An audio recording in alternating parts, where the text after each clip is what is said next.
Hold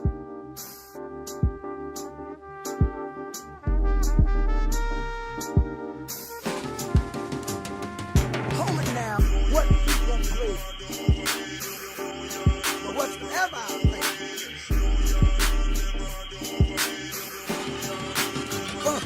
Hold it now. Woo.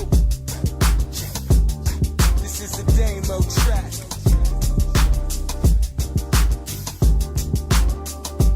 Hold it now. What you gonna play? But whatever I play.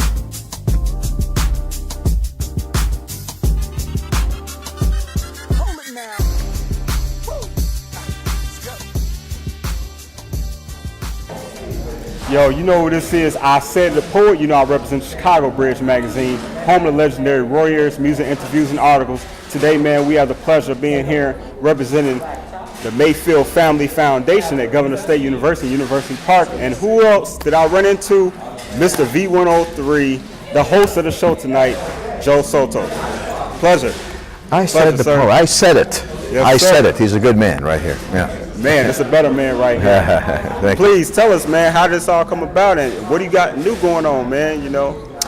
Well, you know, the Mayfield Family Foundation is, you know, a great initiative. Ray has been involved with doing good things in the community for a long time. And of course, Tony, Joe Torrey, Melissa Clark, and of course my friend T.L. Williams. That's a winning combination right there. So we're just here to enjoy some great music and hang out with my man Isaidit The Poet.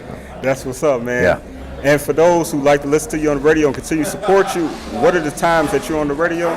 Well, we do the afternoon show from 2 to 7, and of course we do the Back in the Day show Saturday nights, which all the music of the 70s, 80s, and 90s. And the main thing is we have great listeners that listen, call us, and we have a lot of fun on the air. I mean, it's not anything hard. It's just it's very easy. Just show up and be able to do this in my hometown. So thank you all for listening, and thanks for listening to this guy.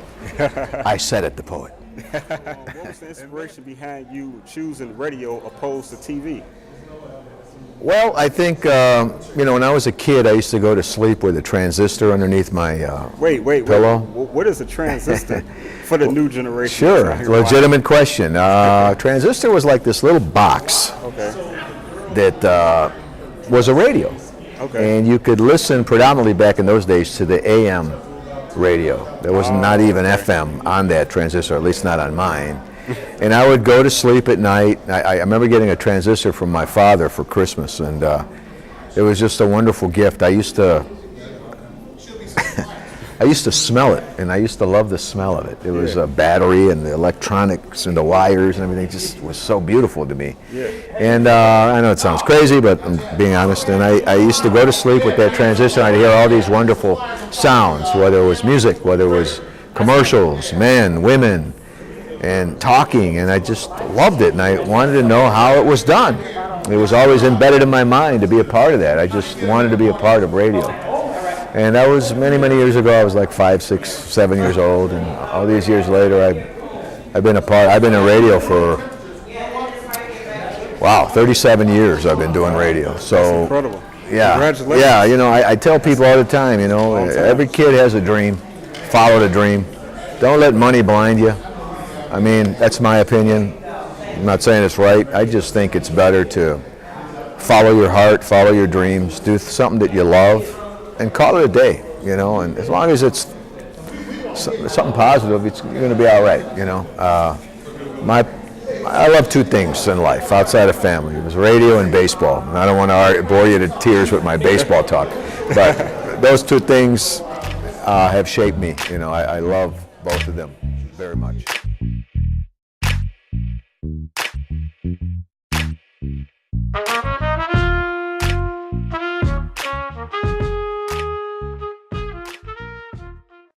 Tell us, what was your finest moment in baseball as a kid? As a kid, What I don't know. I had a lot of them, but I was a freshman at Farragut High School, Okay. and we played a game against Cooley High, A lot of people think Cooley High is just a movie. Cooley High really existed back in the day. And those were some rough customers over there at Cooley High when I was coming up anyways.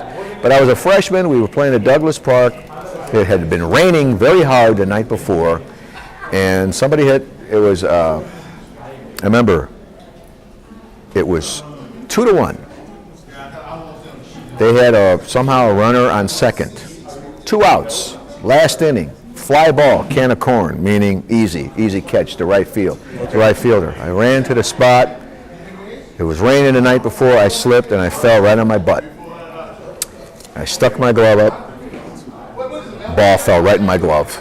Game over. Farragut wins 2-1. Wow, that's what I'm talking The about. Cooley High guy was. Those guys could run, man. That was easy. If I dropped that ball, they score the tying run, and then they have the winning run on base.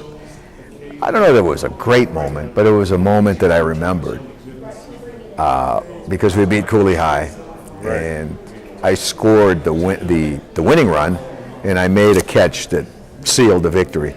There's a lot of moments like that, but just because it was Cooley High and there were some rough guys, I always remember that. You know, Farragut wins, and you know what? It's not so much that I did that. My team won, and that's the key. Try to contribute to your team. Forget about baseball. Contribute to something in life that you're doing. You know, surround yourself with other guys, other ladies that are trying to help each other. You know, that's how. I mean, I know it sounds sappy, but it's true. I've never been a great baseball player. I'm still not. I got a game tomorrow morning. But you know, it's teamwork is kind of important to me. Be good enough to be on the team, then help the team win. That end of story. That's it. Most definitely. Yeah. And in conclusion to all of that, and that's a beautiful story, by the way. Thank you. How can people support you on social media? I'm on And do you have a Facebook. website? I'm on Facebook. You can find me, Joe Soto, and I'm at Joe Soto Radio on Twitter. Okay. And Instagram, at Joe Soto Radio on Instagram. Thank you. Great. And thank you for your time so much, Mr. Soto. I said it. You He's know a good what I man. mean? And hey, man, you better support him. You know why? Because I said it.